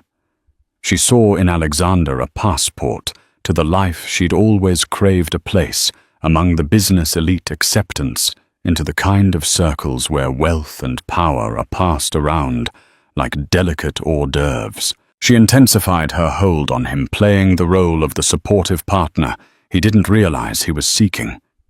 She listened. She validated. She made him feel invincible. Over time, Alexander began to believe that Cassandra, not Olivia, understood him best. Back in Greenwich, Olivia's loneliness grew. She tried to reach Alexander with phone calls, texts, emails. Some were answered curtly, others not at all. When she spoke to him about attending doctor's appointments together, he apologized profusely, but rarely showed up. He'd send elaborate bouquets to the mansion, complete with notes that read, "I'm sorry. Important meeting came up. Love you." But the absence of his physical presence spoke louder than any flowers or apology. On a chilly autumn day, as the leaves turned golden and the estate's gardens were awash in an amber glow, Olivia ventured into Alexander's study once more. She needed some financial documents for a charitable program they were co-sponsoring. Opening a drawer, she discovered a folder labeled Hawthorne PR Confidential. Inside were receipts for dinners, hotel bookings, and even a spa retreat in the Caribbean, none of which matched the dates or locations Alexander had ever mentioned to her. Her hands trembled. A cold dread seeped into her chest. She let the documents slip back into the folder and closed the drawer, her heart pounding like a war drum. Confrontation was now inevitable. Whatever illusions she had clung to for months had shattered the moment she saw those receipts. Betrayal was staring her in the face, and there was no looking away. Cassandra Hawthorne was a master weaver of illusions. Born into a modest family in suburban Chicago, she'd learned early on that the world belonged to those who seized opportunities. Her success story was part ambition, part ruthlessness. She had studied communications at a second-tier college before swiftly landing in PR firms that handled local celebrities. Over the years, she sharpened her talents, learning how to spin a narrative, how to manipulate social media, and how to craft an image so pristine that even the ugliest truths would disappear behind a polished smile. By the time she moved to New York, Cassandra had reinvented herself several times. She burned bridges when they became obsolete, always trading up to a new circle of influence. Her partnership with Reeves Global marked her biggest leap yet. She'd never had such direct access to a billionaire who was not only wealthy, but relatively naive to the darker side of human intention. Alexander Reeves in her eyes was the golden goose. At first she flirted with him lightly, gauging how he reacted to her witty banter and subtle touches. When she sensed his guard was down, she inched forward, offering glimpses of her personal struggles, a controlling ex-boyfriend, a father who never supported her dreams. She feigned vulnerability, projecting a sense of depth that intrigued Alexander.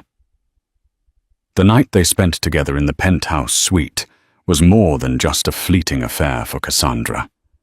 It was her official entry point into Alexander's life. After that, she began visiting his office unannounced, standing behind his chair during conference calls, stroking his shoulders as if she already owned him. She would surreptitiously remove any personal mementos, photos of Olivia, or little keepsakes if they stood in her line of sight. She offered him fresh insights into running the business's public relations, claiming her approach was modern, bold, and exactly what Reeves Global needed to stay on top. Alexander, clouded by dizza and guilt, found himself simultaneously enthralled and uneasy. He tried to compartmentalize, telling himself that sex was sex, that Cassandra's presence was a professional necessity. But Cassandra wanted more. She began introducing him to her circle of friends, people who worshipped her social climbing talents. They flattered Alexander, telling him he deserved a more exciting partner, someone who wasn't always at home or bogged down by boring philanthropic stuff. The subtler message was always the same. Cassandra complimented his success in ways Olivia never could. Amid this whirlwind, Cassandra started laying the groundwork for the ultimate trap. She complained about feeling nauseous in the mornings, but insisted it was just anxiety or too many late-night cocktails. She made sure Alexander found pregnancy tests in her purse or glimpsed doctor appointments marked in her calendar. When he finally asked her about it, she feigned shock tears brimming in her eyes. "I'm not sure yet," she whispered. "I don't want to scare you. But there's a possibility." She trailed off. The effect was immediate. Alexander paled, then tried to console her, his voice shaking. "We'll figure it out together." In truth, Cassandra's claim of pregnancy was a complete fabrication. She'd discovered Alexander's own wife was pregnant from gossip in the circle, so she twisted that information to her advantage, planting seeds of doubt in his mind. "How do you know Olivia's baby is really yours?" She was spending so much time away traveling for her doctoral research. She mentioned casually, as if it were a passing thought. The insinuation was enough. Alexander, already overwhelmed by shame and confusion, became paranoid. He remembered minor quarrels with Olivia over her constant library visits or weekend academic conferences. Could it be no, she wouldn't? But the possibility nagged at him. The final push came when Cassandra orchestrated a meeting between Alexander and one of her friends, a man who posed as a private investigator. During a staged conversation, the man subtly implied that Olivia had been seen with another man in the city. When Alexander demanded proof, the man mumbled about not wanting to break professional protocols, but let slip enough suggestive details to feed Alexander's fears. Cassandra feigned concern, offering to hire a real private investigator if Alexander wanted. She suggested with theatrical reluctance, maybe a paternity test, just to be sure. "I hate saying this, but for your peace of mind." From that moment, Alexander's trust in Olivia cracked wide open. He became distant, suspicious. He began to regard her every action with doubt, even as she endured her high-risk pregnancy and emotional turmoil. Unbeknownst to him, Cassandra had readied the final card up her sleeve, a scenario that would position her as the legitimate mother of his child, displacing Olivia entirely. But life, with all its ironies, had its own plans. Sometimes the truth demands to be heard, no matter how carefully one tries to hide it. One stormy evening, with rain lashing the mansion's tall windows, Olivia found Alexander pacing in the foyer. His posture was rigid, his eyes blazing with a mixture of anger and torment. For a second, she thought he was distressed about a business crisis. But when he spoke, his voice cracked with accusations she never imagined hearing from him. "Is it mine?" he asked, gesturing at her swollen belly. The words seemed to echo off the marble floors, bouncing back at them in a haunting refrain. Her heart sank. She could barely muster a response. "Alex, what are you talking about?" He ran a hand through his hair, eyes wild. "I want to know if this child is mine, or if you've been seeing someone else behind my back." Olivia stared at him, stunned into silence. Then the shock gave way to tears that brimmed in her eyes. She demanded to know what brought on such a ridiculous accusation.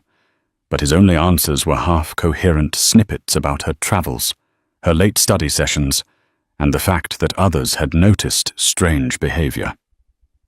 Realizing that he was parroting someone else's script, Olivia's face hardened.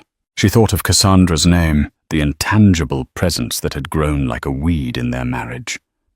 "I've never betrayed you," she said softly, her voice quivering. "How dare you even suggest it?"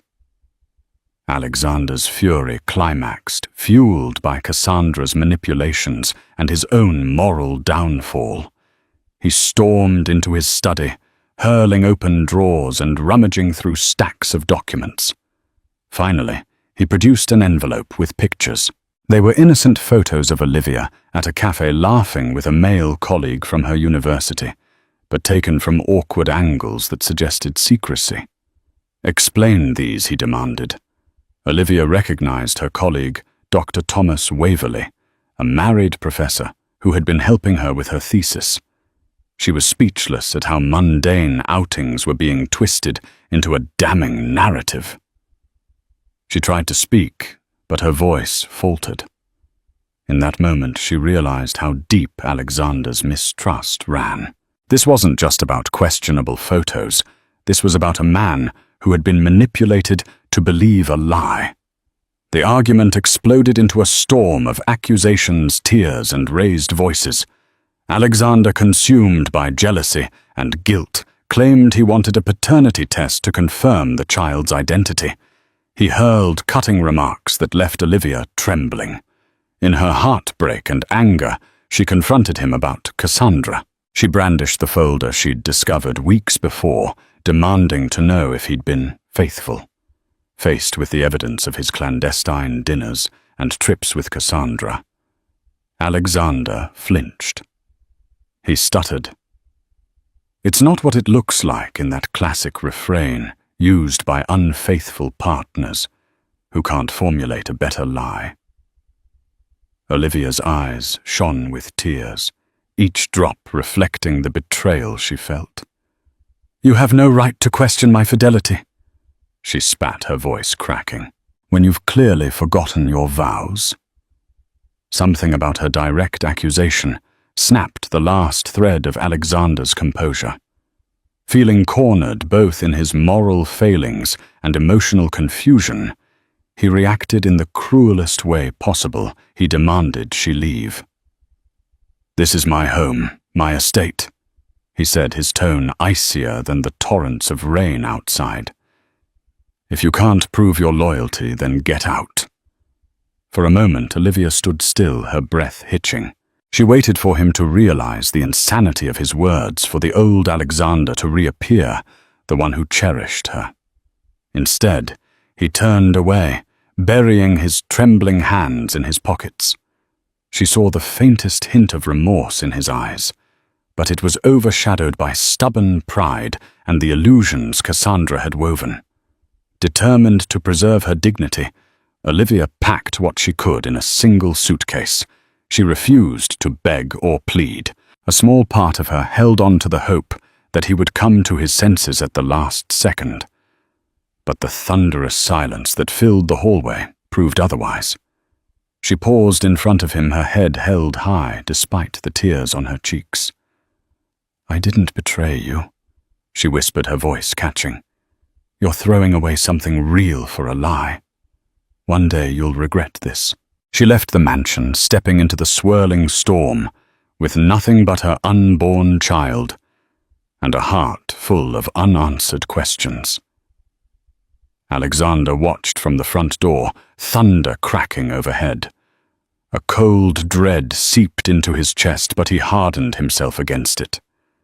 He closed the door to the raging storm, and unwittingly to the woman who had loved him without question. In the weeks following her abrupt expulsion from the Reeves estate, Olivia retreated to her parents' modest home in suburban Connecticut. The house was a far cry from the opulent mansion she had grown accustomed to. It smelled of freshly baked bread and old wooden furniture. Sunlight streamed through lace curtains onto well-worn carpets, a comforting tableau from her childhood. For her parents, Robert and Margaret Sinclair, seeing their daughter so distraught and heavily pregnant brought forth both protective anger and gentle compassion. They offered her the master bedroom while they moved to the smaller guest room. Robert, a retired schoolteacher, spent his days reading to her in hushed tones, hoping to stave off the dark clouds that hung around her. Margaret brewed chamomile tea and prepared her favorite meals, careful to ensure Olivia got the nutrients she needed. But despite their tender care, Olivia sank into bouts of tearful silence. She had never expected her life's fairy tale to unravel so tragically. Meanwhile, at Reeves Global, Alexander's life was a torrent of conflict and regret. Though he had forced Olivia out, he couldn't stop thinking about her. At night, he found himself staring at her side of the bed, where an indent in the mattress still reminded him of how she slept curled up against him. However, whenever the guilt crept too close, he forced it back with Cassandra's help.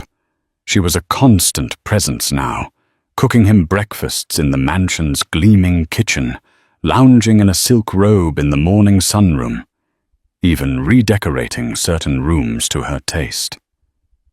Yet Alexander couldn't shake a gnawing sense of unease. He had demanded a paternity test from Olivia, but now she was gone. He told himself that if she truly had nothing to hide, she would have agreed. Yet part of him recognized he'd been monstrously unfair, accusing a faithful wife of infidelity while he himself had crossed the boundaries. That dissonance built a wall in his chest, a heaviness he carried into every boardroom meeting and philanthropic event. Cassandra took advantage of his vulnerability. She began dropping hints about her own pregnancy, though she never produced any actual medical records or sonogram images. "You know, if I really am pregnant, we'll need to start thinking about the baby's future," she murmured one evening, stroking Alexander's arm. "We can raise our child in a home free from all the drama." The illusions she spun around a happy family life with him at her side were potent. But Alexander, despite his turmoil, was no fool. He started to notice inconsistencies in Cassandra's narratives, appointments she claimed to have, but never actually attended mornings.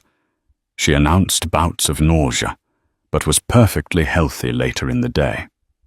Amid this internal struggle, Alexander received an unexpected call from Elizabeth Harrington, a long-time family friend who had known him since childhood.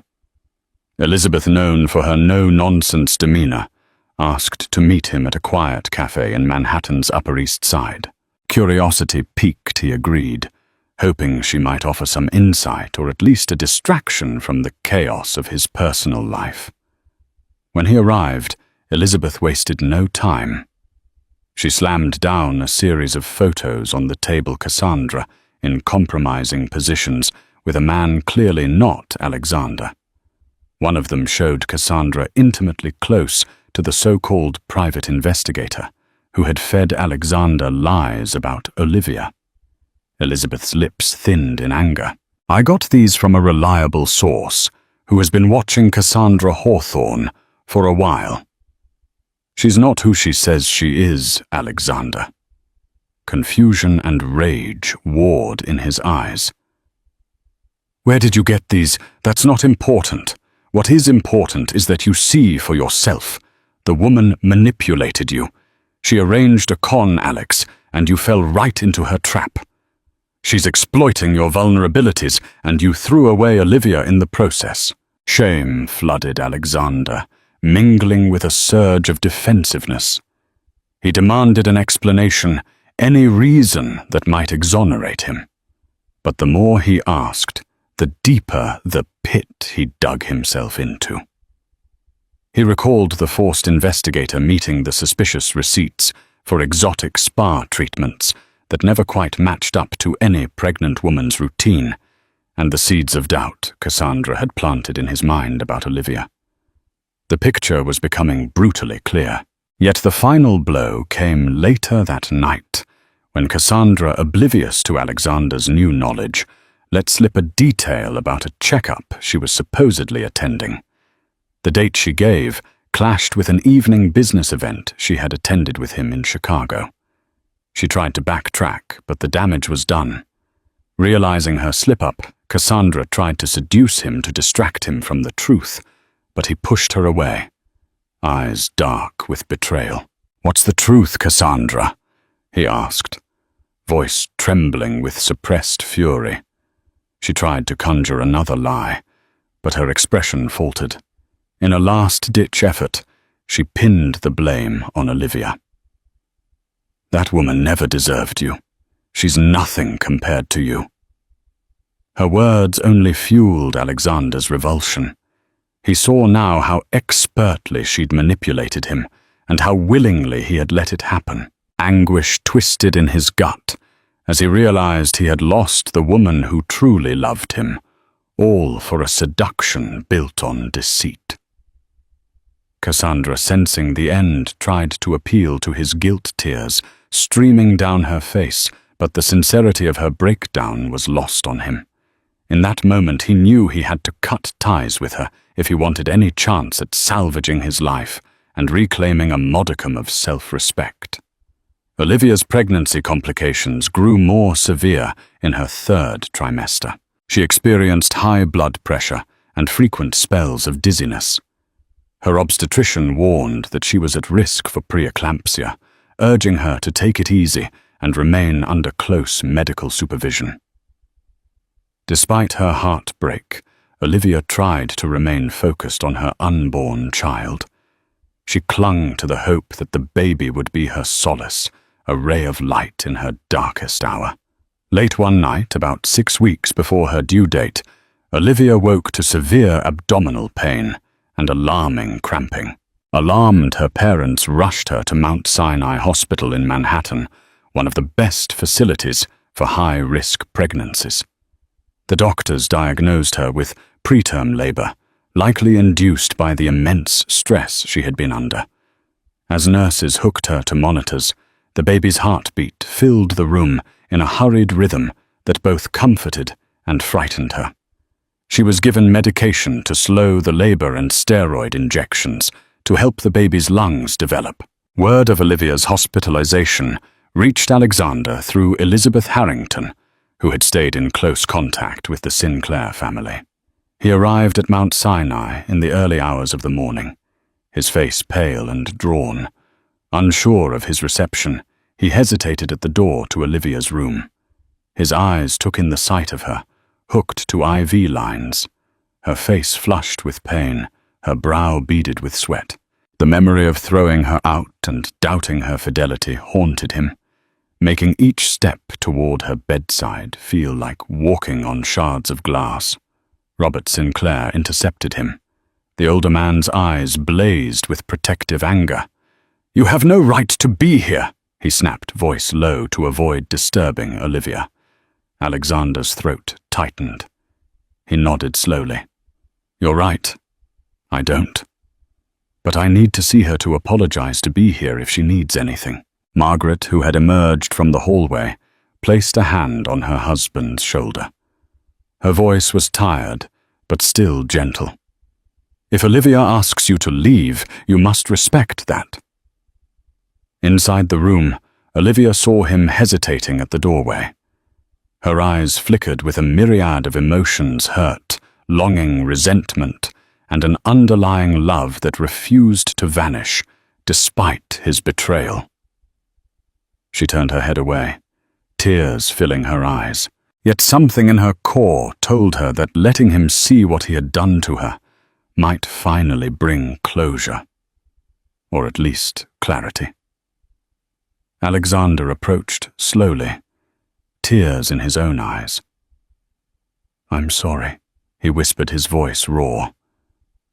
"I've been a fool." Cassandra." She lied. "I have proof."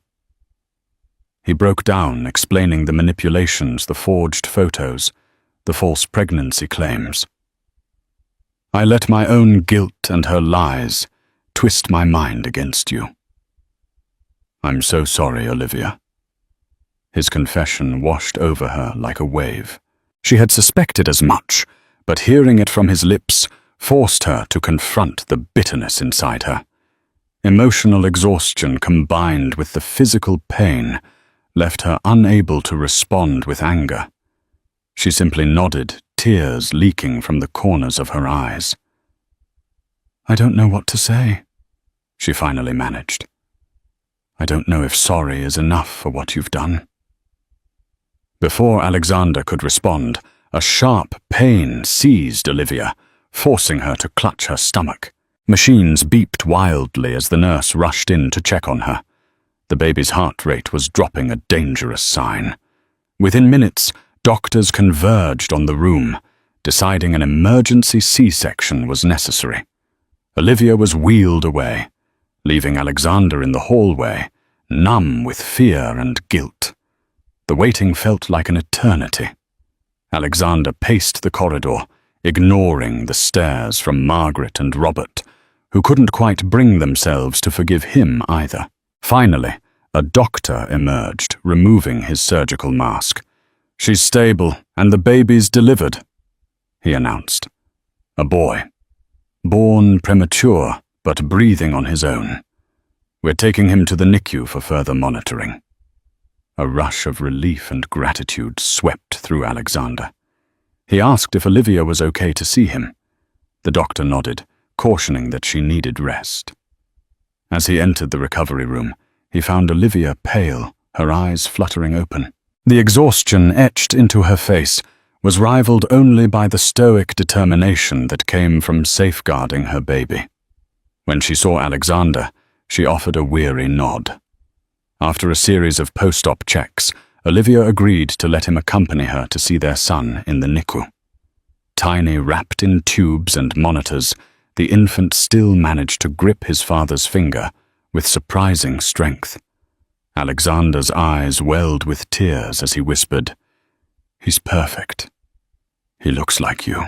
When the nurse offered the chance for a paternity test, emphasizing that it was standard procedure for certain NICU protocols, Alexander's heart lurched. Anxiety warred with a desperate yearning for vindication for both of them. Olivia turned to him, her voice soft yet resolute. "Let's do it. You wanted proof. Now you'll have it." Olivia drifted in and out of uneasy sleep, the antiseptic scent of the maternity ward settling over her like a thin, sterile blanket. Fluorescent lights hummed overhead, washing every surface in a bleak, unwavering glow. Outside the small window beside her bed, dawn bruised the winter sky with palest violet. She could see only a sliver of Manhattan's skyline, but that fragment was enough to remind her of everything that had broken glittering penthouses' gala nights. Alexander's confident laugh echoing through champagne-soaked ballrooms. Now there was only the monotonous beep of a heart rate monitor, the soft hiss of the IV, and the hollow ache where trust had once lived. Alexander sat in a vinyl chair, inches from her bedside shoulders, hunched, suit jacket long discarded. 3 nights of vigil had left a grey cast on his skin and carved new lines at the corners of his eyes. He studied Olivia's face as though it were a masterwork in danger of fading. Every flutter of her lashes, every shallow breath proof she was still here, still reachable. Each time she stirred, guilt pierced him anew. He had memorized the sequence of the ward's sounds, the squeak of nurses' shoes, the squeal of gurney wheels, the distant lullabies drifting from the nursery speakers. Somewhere at the end of the corridor, the NICU doors whispered open and closed with rhythmic finality, each hiss a reminder that their premature son fought his own private battle behind glass. Alexander rose whenever Olivia tried to shift, adjusting her pillows, smoothing tangled sheets, offering sips of water with hands that trembled despite his best effort to appear composed. Words seemed inadequate, yet silence felt like cowardice. He balanced on the edge of both present but wary, desperate but patient.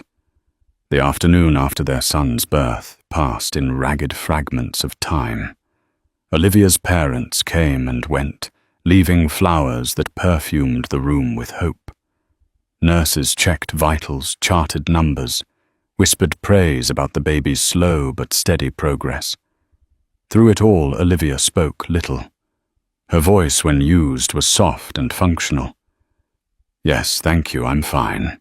She met Alexander's gaze only briefly, as if afraid direct eye contact might reopen a wound that was still actively bleeding. Alexander, for his part, offered apologies in 100 small gestures. He turned off his phone during visiting hours. He fetched her favorite chocolate protein shake from the cafe 2 floors down. When she attempted her first gentle walk along the hallway, he hovered nearby, not touching unless she reached for him, a restraint that cost him every shred of discipline he owned. Late that evening, after Olivia drifted into an exhausted sleep, a nurse slipped into the room. She carried a sealed envelope, cream-colored official heavy with implication. Alexander's pulse hammered. He knew what it contained. The sample swabs had been rushed to the lab the moment Olivia agreed. 2 days, the technician had promised. They had taken less than 30 hours. The nurse set the envelope on the rolling tray table and left without comment. Alexander stared at it as if it might singe the laminate. Part of him longed to tear it open immediately, but some instinct of fairness, perhaps his final scrap of honor, held him back. Olivia needed to be awake. She deserved to witness the truth for herself. So he waited. Morning broke with muted lavender light. Olivia's eyelids fluttered, and she tried to sit up, wincing as the C-section incision tugged. Alexander was at her side in an instant, adjusting the bed's incline with nervous fingers. She noticed the envelope at once. Its presence seemed to electrify the air between them. "Is that—" Her voice faltered. "Yes." He swallowed. "It arrived last night. I wanted us to open it together." A silence followed, thick and fragile. Olivia reached for this envelope with deliberate calm, but her hand paused mid-air. "You open it," she murmured, eyes never leaving his. "You're the one who needed proof." The words weren't sharp, just painfully honest. Alexander felt them land like stones. He slit the seal with trembling hands and unfolded the single sheet inside. A black and white table of markers and probabilities blurred before his eyes, but one line stood out in bold type. A soft, broken sound escaped him, half sob, half prayer. He turned the page so Olivia could see, even as tears clouded his vision. She read silently, lips pressed tight until the rigid control she'd maintained cracked. Moisture shimmered along her lashes, but no tears fell. She would not grant heartache that final triumph. Alexander knelt beside her bed envelope, trembling in one hand, free hand wrapping around hers. "I was wrong," he whispered, voice raw. "I let lies twist everything good between us. I abandoned you when you needed me most. I will spend the rest of my life making amends if you let me. If you can." Olivia studied him, really studied him for the first time since the night he'd cast her out. Gone was the immaculate titan of industry. This man's suit was wrinkled tie, forgotten hair, mussed eyes, rimmed red. Vulnerability radiated from him in waves so palpable it almost hurt to witness. "You broke something," she said, her voice barely above the beep of the monitor. "Something sacred. I don't know if it can be fixed." She squeezed his hand, not in forgiveness, but in acknowledgement that the conversation was not yet over. But our son deserves two parents who can look each other in the eye without bitterness. Hope, cautious, tremulous, lit Alexander's features. Then we start there.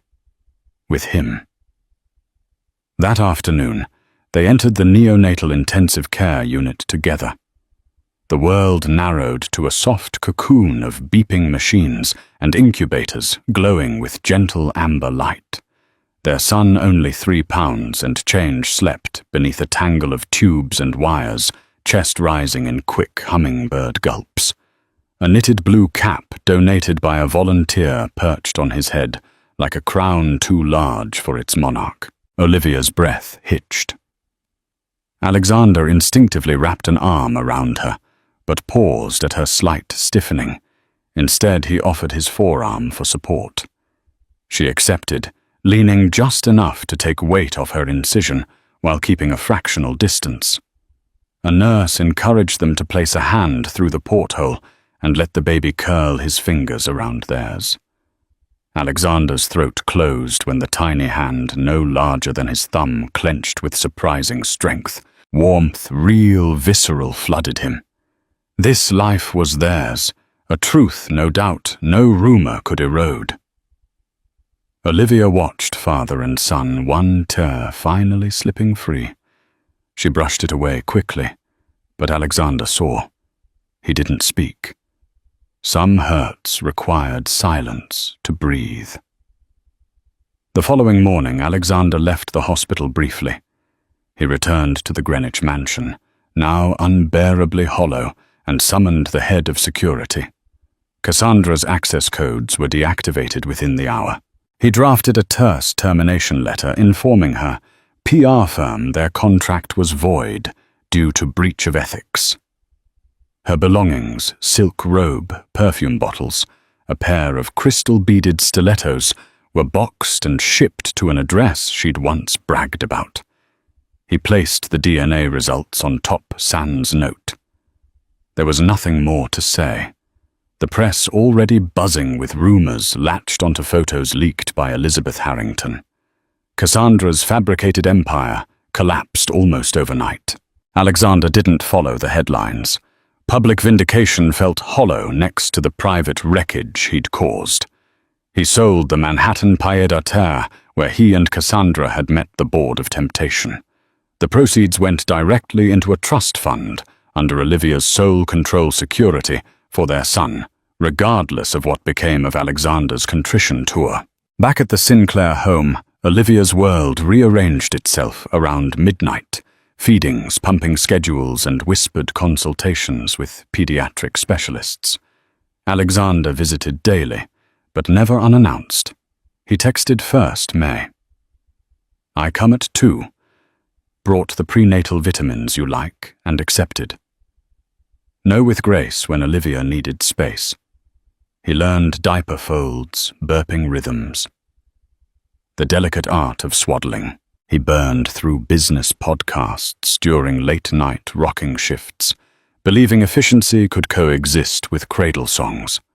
Once Olivia found him asleep upright in an armchair, their son snoozing against his chest, Alexander's tie serving as an impromptu pacifier strap. The sight cracked something in her she hadn't realized was still frozen. They began speaking not about betrayal at first, but about practicalities, sleep schedules, medication dosages, whether to use cloth or disposable. Conversations grew inch by inch to include memories of their courtship jokes about Alexander's disastrous first attempt at homemade pesto. Olivia's longing to finish her doctorate. Pain surfaced too sharp and unpredictable, but they faced it sometimes in hushed tones after her parents slept, sometimes through the safe proxy of the couple's therapist, Alexander insisted they see. Spring returned, and with it the lilacs that once framed their engagement. Alexander knelt again, not with diamonds, but with sincerity worn shiny by a year of humility. He asked not for absolution, but for the chance to keep trying. Olivia, holding their son, now sturdy laughing curls ruffling in the breeze, met Alexander's gaze.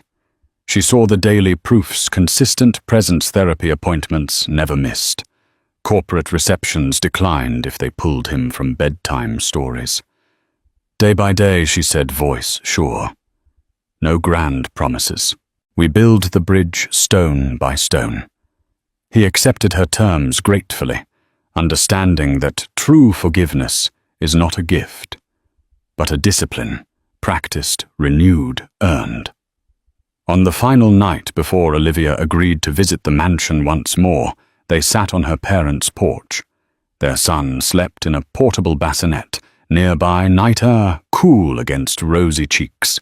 Fireflies flickered over the lawn, like tiny lanterns guiding lost travelers home. Olivia broke the comfortable silence. Do you ever think about how close we came to losing everything?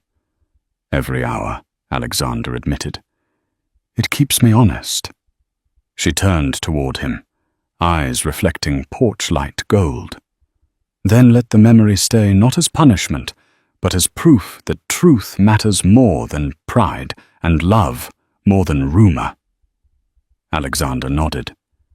The wind carried the scent of blooming lilac, a fragrance he now associated less with grand proposals and more with second chances hard won. For the first time since the night betrayal shattered their peace, Olivia allowed her head to rest on his shoulder.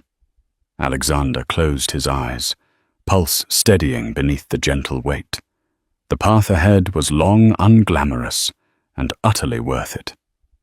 In the distance, Manhattan's skyline shimmered a city of light that had once tempted him into darkness.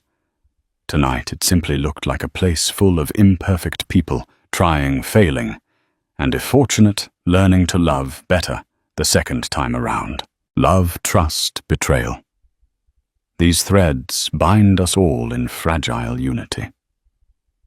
Alexander and Olivia's journey reminds us that no life, however gilded, is impervious to deception. A single lie, whispered by someone with enough cunning, can dismantle even the most steadfast bond. Yet in the wake of heartbreak, redemption can bloom if there is genuine remorse and unwavering resolve to heal. Their story unfolding between hospital corridors and heart-wrenching admissions of guilt ultimately crescendos into a reclaimed love shaped by hardship. If this story moved, you don't keep it to yourself like this video. To let us know you enjoyed it, share it with someone who loves a gripping, true-to-life drama, and subscribe so you never miss another story filled with shocking twists and tender resolutions. Let us stand witness that hope can rise from devastation, and that the truth, however painful, is the only foundation upon which love can truly stand.